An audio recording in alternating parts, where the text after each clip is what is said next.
भोजयार्य दत्त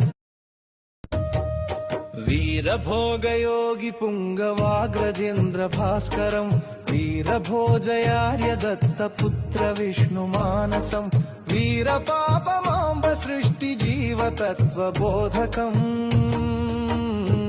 वीरराजयोगसिद्धसाधकं गुरुं भजे वीरराजयोगसिद्धसाधकं गुरुं भजे